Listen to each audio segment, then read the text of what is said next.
The final session is over and we are setting the main stage for Energy Tech Challenges Superfinals.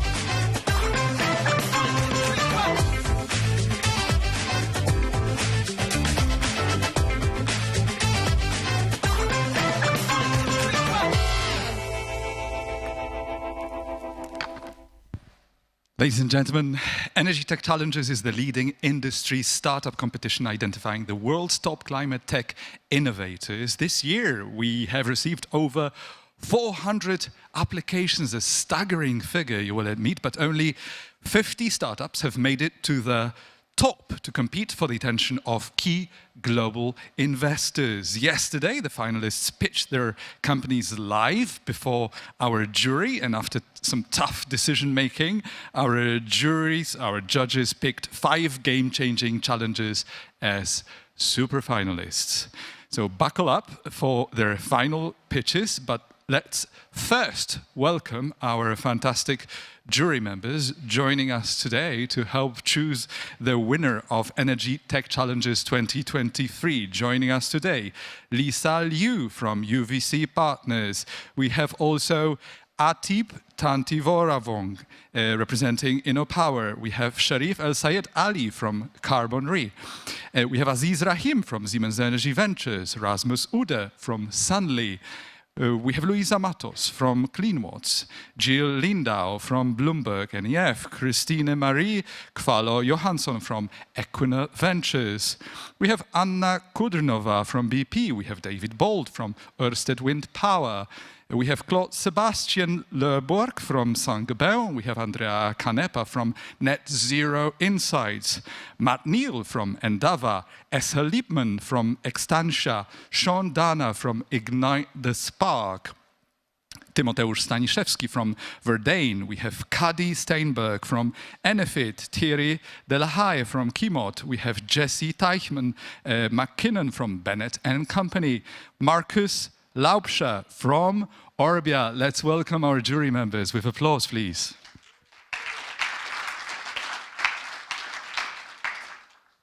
I bet our jury members already have a list of their favorite questions to ask the finalists, the participants, but let me shortly remind everyone of the rules for the live pitches. Each company will have 3 minutes for a live pitch and 2 additional minutes for questions coming from our jury members and answers. Obviously, when evaluating the presentations, jury members will consider 6 criteria: problem, product, service, go-to-market strategy, progress and traction, team, and the potential of future financing. Ladies and gentlemen, I wish the very best of luck to our contestants. Let's start with the winner in the ETC 2023 top 5 pitches. In the first category, decarbonizing long-haul freight, which is Vertoro and Michael Boot, co-founder and CEO, representing the company. Unfortunately, he had to leave today, so let's play back the pitch from yesterday. Let's watch it. Vertoro is a sustainable oil company. And while you can make pretty much anything out of oil, we decided as a launching market to go into the marine fuel sector. 300 million tons a year translates into roughly 3% of total greenhouse gas emissions globally. Huge challenge. Fortunately, there's a simple solution. There's coffee machines outside, so try to visualize one of these. Instead of the coffee bean, you put in biogenic waste. It can be sawdust, corn stover, or anything that grows on land. Instead of the water, you put in methanol or ethanol. It can be e-methanol, biomethanol. The machine doesn't care.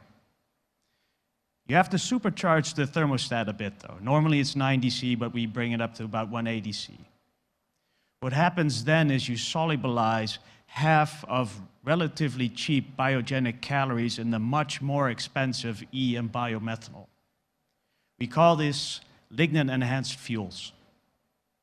The byproduct Like in a coffee machine, you have a byproduct. In our case, that's microcrystalline cellulose, which we can convert in the same coffee machine, slightly different recipe, into glucose, and then feed that glucose into existing 1G ethanol facilities. If we look at the competitive landscape, there's e-fuels, e-methanol, biomethanol. We heard a lot about that. We're in fact compatible with those. But also biodiesel, most of those are used cooking oil derived ones, as well as ammonia. We believe, though, that these lignin-enhanced fuels are the most price-competitive ones on the market today. And please don't take my word for it, because the quote that I put here I took out of the Maersk 2020 Sustainability Report, which you can download online. Progress and traction, we raised approximately 20 million euros so far, most recently in our A round, bringing in Maersk as one of our investors. With that money, we have now a mechanically complete 1,000 ton per annum demonstration plant, continuous coffee machine, TRL78. It's being commissioned as we speak.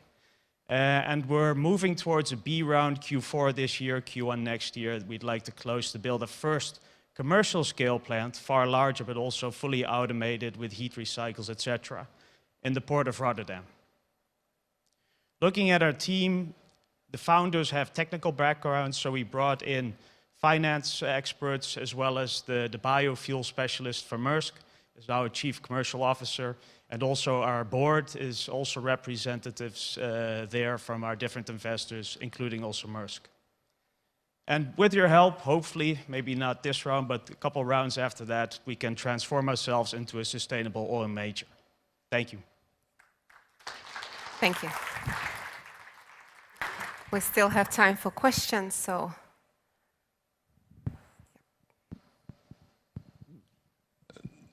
Thank you. Great presentation. My name is Jesse Teachman with McKinnon Bennett and Company. I'm curious about more details on your go-to-market strategy. How do you get from plant N to N+1 to financeability? What needs to be demonstrated to be financeable? And then not just equity, but of course project finance, and then scale from there. Yeah, so it's two layers, in fact. So to create enterprise value in our company, we want to build in our neck of the woods, Rotterdam, Amsterdam, Antwerp, our own plants. But of course, the products coming out, because it's a new platform, are not really worth that much if Maersk bunkers in Rotterdam, then sails somewhere else and can't refill. So we have a licensing model which is light on royalties, but mainly there to create the network effects, to create more pull for our platform, which will encourage other app developers in the chemical sector, material sector, or aviation fuels, for instance, to develop their apps for our platform. So then the customers take a license and work with an EPC to build the plant with your specifications? Correct. So we can only create volume through licensees, but we can only create enterprise value, in our opinion, in our case, by building our own plants as well. So relying only on licenses, very few examples in our space successful there, so we want to build our own assets, so we can create additional markets for our products with our own samples and not be reliant on licensees actually building the plants. But to create market traction for the platform, we need everywhere across the globe people building these assets. Thanks. We still have time for questions? Yeah, there will be one more. I know what I'm going to do after the pitch, get some coffee. So you addressed the most cost-effective alternative to the incumbent. Can you maybe share a little bit of numbers, how that compares to other greener and carbon-free solutions, perhaps? So it's anyone's guess what biomethanol will end up costing. So the current spot price in Rotterdam is something like $1,300 a ton. You ask Maersk, it should be closer to $500 a ton. So it's anyone's guess. Same for biomass. You can say, for example, we take in cheap biomass or cheap municipal solid waste, but as we saw with used cooking oil, 20 years ago, you had McDonald's would pay you to pick it up. Now people are robbing the McDonald's to steal the cooking oil because it's at $1,500 a ton.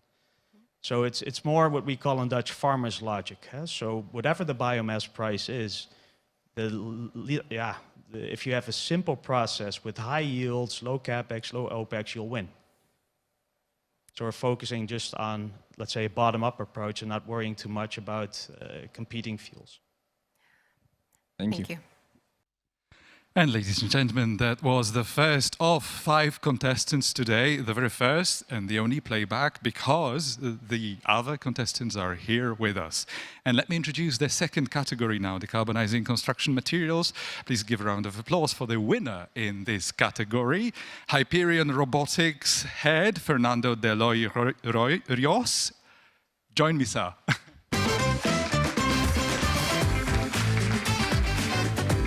Now let's solve the mystery together first. How do I correctly pronounce your name?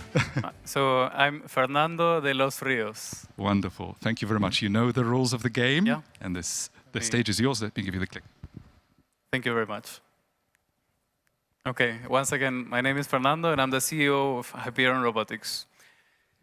Electrical substations, power transmission lines, wind turbine plants. We need to build a lot of these very fast and sustainably. But what do these have in common that we didn't see in those pictures? Well, there is a lot of concrete. Concrete is pretty much everywhere, in every house, building, infrastructure. Concrete is one of the foundations of our civilization, but unfortunately, it generates a lot of CO2.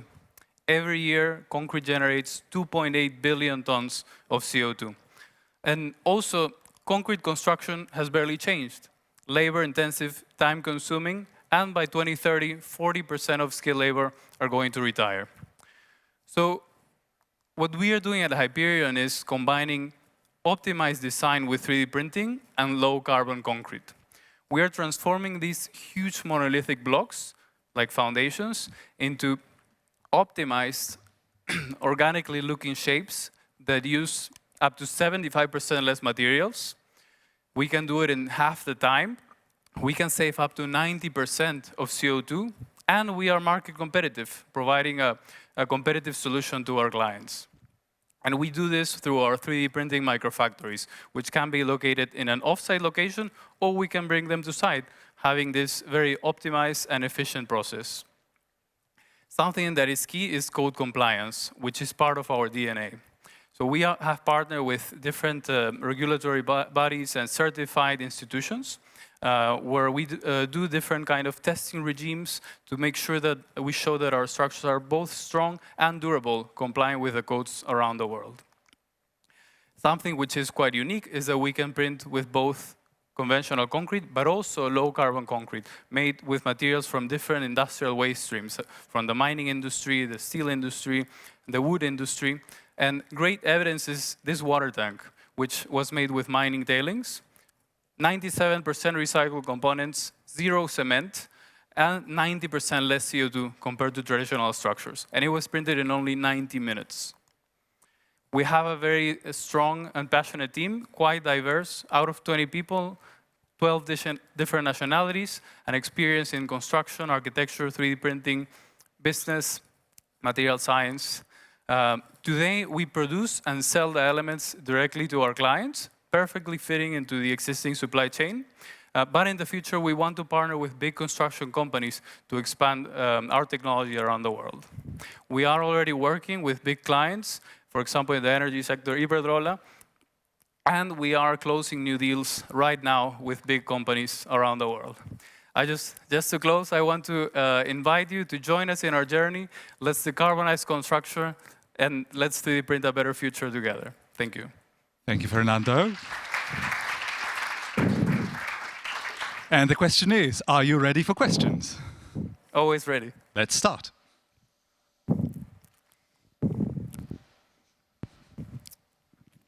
Yeah, hello, Marcus Laubscher with Orbia Ventures. You showed this impressive 90% reduction. Can you give us maybe, and I suppose this is like an extreme, your best of kind of situation. Can you share a little bit what are, let's say, average values of reduction, like for an Iberdrola, a foundation, and how do we have to pay for that? I mean, how much does it cost more? Yeah. Thank you for the question. If we talk about average numbers, we're talking about perhaps 50%. So it really depends What our clients, because we are combining both materials technology and also manufacturing new technology, sometimes they want to start with a conventional concrete. So the CO2 reduction comes from the shaving off of the materials, right? So if we are saving 75% of materials, it's almost proportional to the CO2 that we can save. And then if we can introduce the reduction by using recycled materials, then you can increase the percentage. The cost is competitive. If, depending on the waste, for example, sometimes the waste materials need to be processed, for example, dried and sieved, and then the cost is a little bit higher. But again, depending on the structure, if we can be as efficient in this case, then that it allows us to be cost competitive. Otherwise, this wouldn't work. Hello, Claude Sébastien Herbour from Saint-Gobain. What are you missing right now to scale the growth? Great question. Thank you, Claude. We are working with a number of clients, for example, in the energy sector and in some other industries. There's a number of certification processes that we are also going through. The main challenge is going to be how do we scale fast enough to be able to cater to these very large markets, right?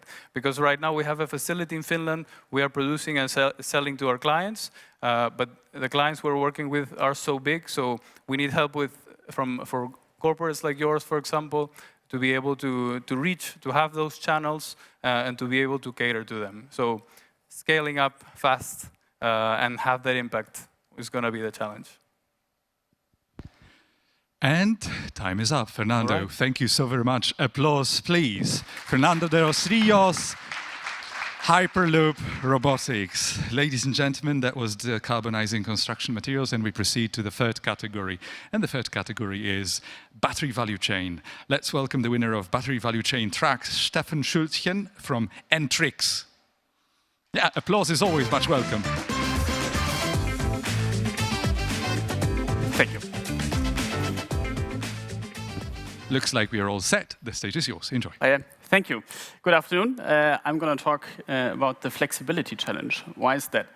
Until 2050, 85% of the primary energy will come from renewable energy sources, which is amazing for decarbonization, but it's very challenging for the energy system as a whole, because we somewhat lose control over matching energy supply with demand.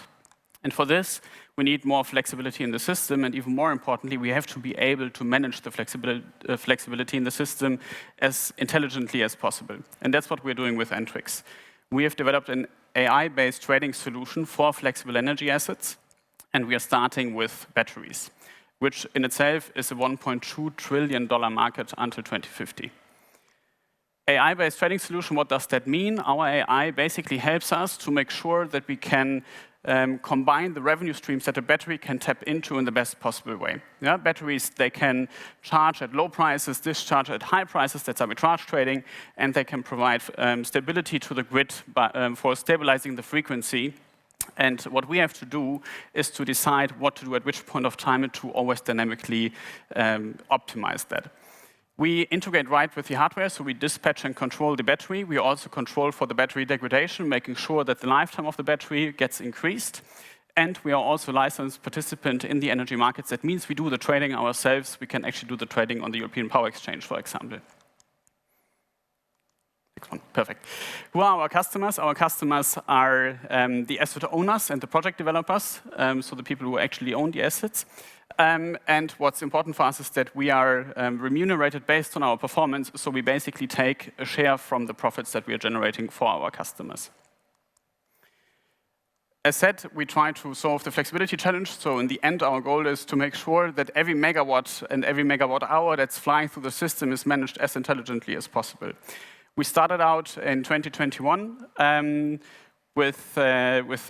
Munich with our team, acquired pre-seed funding. Last year was all about developing traction, so we managed to, within a year, to make sure that all the regulatory things that one would have to take care of were taken care of for entering the German and the British market. Those are the two markets that we're starting with. We won the first customers and we went live with the first battery that we're optimizing in Germany in Q4 last year. This year, it's about go live in GB, which is coming in a couple of weeks. We secured seed funding, and of course, we want to make sure that we scale within the markets and that we actively work on new use cases. As I mentioned, we are based in Munich, all on site, which I personally enjoy quite a bit. And our team, obviously, as you can imagine, as a tech company, is highly diverse. So of those 25 people, we have 12 different nationalities, all kinds of international and educational backgrounds. And I hope that in the long run, we will indeed contribute to solving the flexibility challenge. And that's 3 minutes on the mark. Thank you. Thank you very much. Thank you, Stefan. Time's up. Now questions from the jury. Thank you. Great presentation. I'm Jesse Teachman with McKinnon Bennett and Company. I was curious, as you go from market to market, how consultative is the approach with the customer? How much do you spend on site with your team to kind of ramp up, or do you feel like it's pretty portable and sort of self-administered by the customers?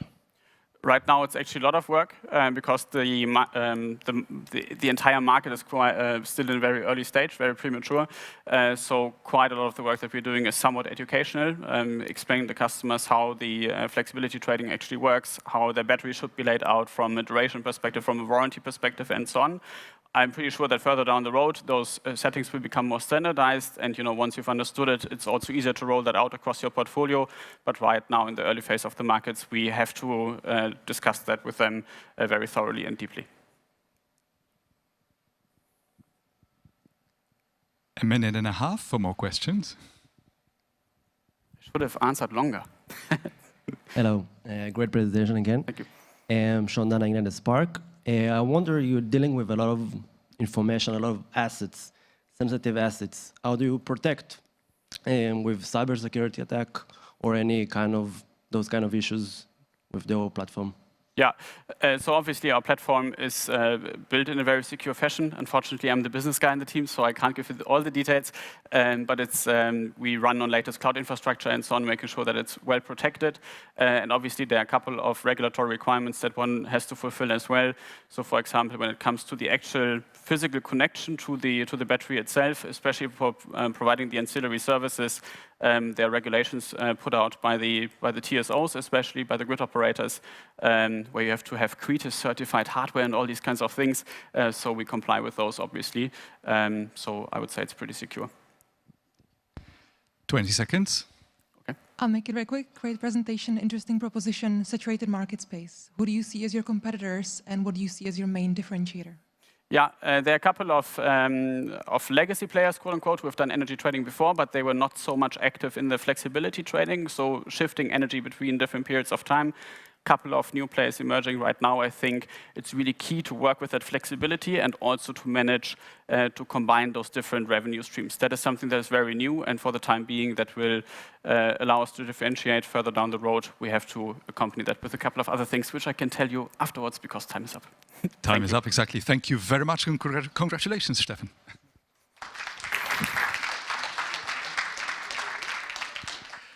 Ladies and gentlemen, I guess we are all ready to welcome Eureka, the winning company of the Enabling Voluntary Carbon Markets track. Give it up for Orslon Engtsetsek, founder and CEO of Eureka, who will be pitching now.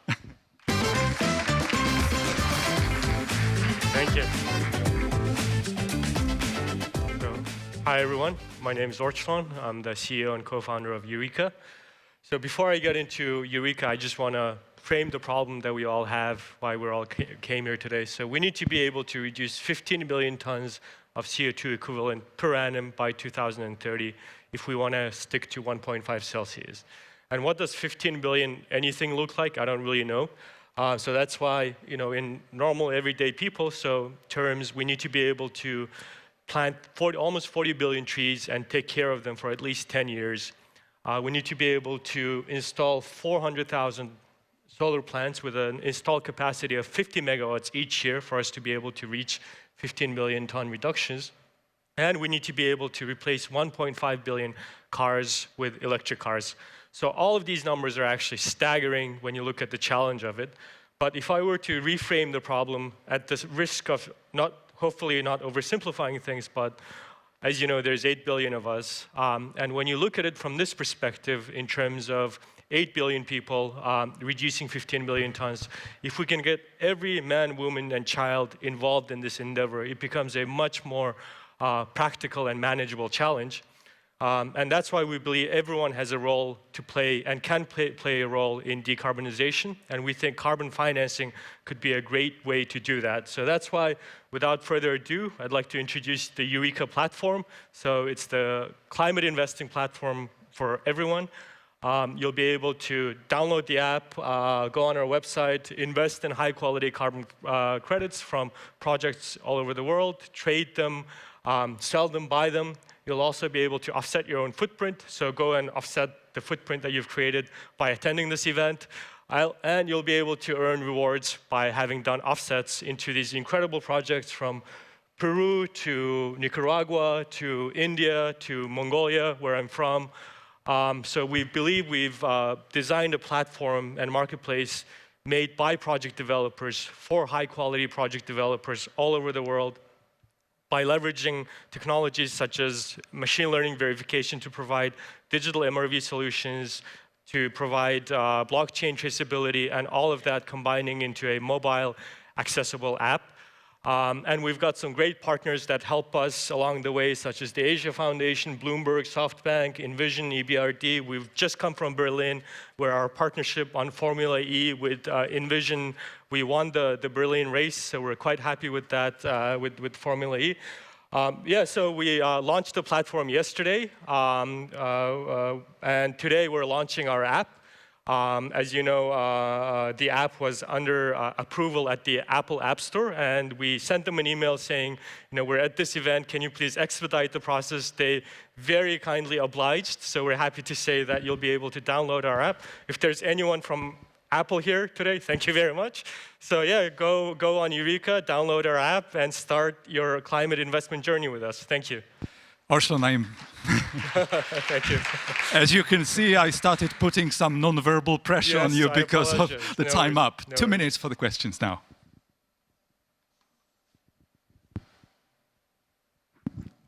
So thanks a lot, and great. The app looks fantastic. Just 2 questions around the one, kind of how do you do the verification, and the other is how do you measure the time value of carbon within that? Yeah, so for us, in terms of verification, I think that's the big elephant in the room, and rightly so. To be very transparent, do I think that carbon markets are a perfect tool to decarbonization? I don't think they are, but it is what we have right now. It's a great enabler, if done correctly, to finance projects, high-impact projects. So our team has around 20 people between Singapore, Mongolia, Australia, Europe. Half of our people are engineers. The other half are sustainability experts led by our Chief Sustainability Officer. So we do a lot of internal due diligence. We go through the registries. We work with companies like Bloomberg New Energy Finance, Silvera, et cetera, to then do further due diligence on the projects. And then we also have a machine learning word processing verification system that crawls the web and tries to build a social sentiment around the project and project developers. So it builds a reputational scorecard, look at all the articles available, et cetera. So based on that, it's actually an invite-only platform. So based on that, we've short-selected projects that we sent out an invite to, and then we asked them to come on board the platform, given the impact that they have on the climate space, on the community space, co-benefits, and biodiversity. And in terms of vintage, I think that's a great question. As you know, there's a lot of bottleneck, so we're accepting vintages of up to 10 years right now. And 30 seconds for one more question. How do you plan to get more buyers onto the platform, and what's your target for the end of the year?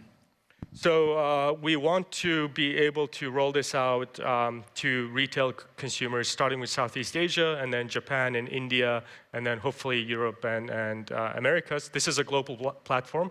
So we've got a very interesting sort of a guerrilla marketing strategy that we have put in place. We're not a crypto company. We do use the blockchain technology. I think it's a great technology for traceability and transparency. But that being said, we are taking a lot of inspiration around how you can energize a whole generation to look at investing in a different way. from the crypto world. So there's a lot of sort of playbooks that we're going to try and run. But I think like conferences like this as well, right? So I would ask you to everyone to just download the app, start using it. It'll be very buggy because I forced our team to launch today. They're not happy with us. That being said, Arslan, hopefully, okay. Stop right. adding another minute to your question time. That's fine. Thank you. All right. Thank you, everyone.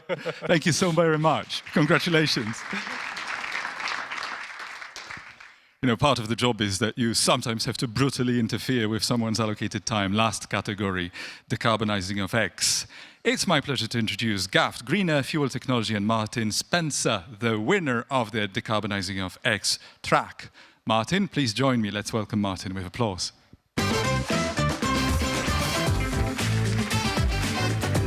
Very much. All right. Well, thank you, and hello, everyone. My name's Martin Spencer, and I'm excited to talk to you today about GAFT. And at GAFT, we've developed an alternative route for the production of sustainable aviation fuel. So as we all know, the aviation sector is a major contributor to greenhouse gas emissions and is also a notoriously difficult sector to decarbonize. The most promising solution is the use of sustainable aviation fuels. However, there is a significant feedstock supply shortage. Waste oils and used cooking oil, for example, will not be able to meet the demand that will be necessary to satisfy new legislation, such as the Refuel EU initiative. And this is where GAFT comes in. At GAFT, we have developed a process in which biogenic carbon dioxide is utilized as a feedstock. This, in addition to renewable electricity and water, can be converted into an energy carrier through our patented electrolyzer technology. The energy carrier is then used in a fermentation reaction with our proprietary microorganism, and this reaction yields us high quality and clean feedstock that can be used in SAF production methods. So the advantage of our feedstock is that it is abundant, meaning that we can alleviate the dependence on waste oils, and it is also of better quality, as we require no sort of pre-treatment process before being converted into SAF. We also have no use of fossil fuels or food crops, and overall have a better carbon dioxide footprint. Our method will outperform the competition by being more cost competitive. We have no energy-intensive downstream processing, and also require no sort of separate hydrogen source, as we produce our own within the process. There's also no costly collection of feedstock, and the process overall has a high amount of flexibility, offering further cost improvement opportunities. So this is our team at GAFT, and together we have a wide variety of skills in the energy sector, both academically and commercially. We have a great understanding of the challenges of SAF and are highly motivated to take our product forward and to have a meaningful impact in the industry. Through the money we have raised so far and with future investment, we want to complete our pre-commercial pilot. We expect our first revenues in 2025, and from which we will develop our first commercial pilot, and from which also our first licensing revenues. So far, we've been awarded a number of prizes, and most notably, we recently received an EIC Accelerator grant from the European Union, which will also help us to achieve our goals in the upcoming years. Our vision at GAFT is that carbon dioxide is not a waste, but rather a valuable feedstock and a resource. And with that, I'd like to thank you for your attention, and I welcome any questions that you have. Thank you very much. 20 seconds left, so still time. Questions, please.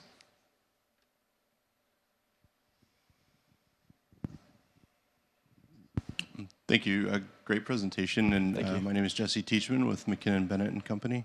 I'm curious more about what your go-to-market strategy is. It didn't really come out. I understand you're building sort of the demonstration plants, but then what lies beyond? Yeah, so ultimately what we're looking at is a licensing model. The main reason for that is because, currently the main production method for SAF is through HEFA. And there are already plants that exist. So effectively, through licensing our technology, we would actually reduce the amount of CAPEX costs that are necessary in order to build new plants, which is common with other SAF production methods. So in terms of go-to-market strategy, the idea is obviously that we first prove our technology in a more scalable fashion, and also then seek these HEFA plants, which would require additional feedstock in the near future, that use our technology to supplement the gap that they currently have. Do we have any more questions? I had to start the timer on my watch because the team forgot to start the one on the screen. So it appears you have extra time.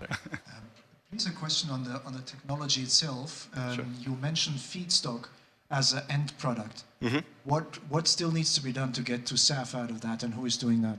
Yeah, so our ultimate, I mean, I called it feedstock now. Ultimately, the product are fatty acids.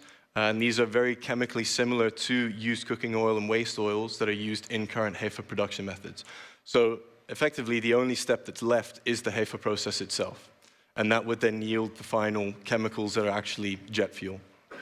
So really, there's not much after our process that's necessary for jet fuel. And we have about 30 seconds for one more question.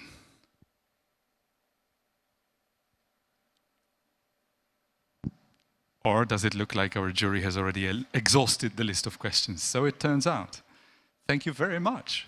And congratulations again. Thank you very much. Applause, please.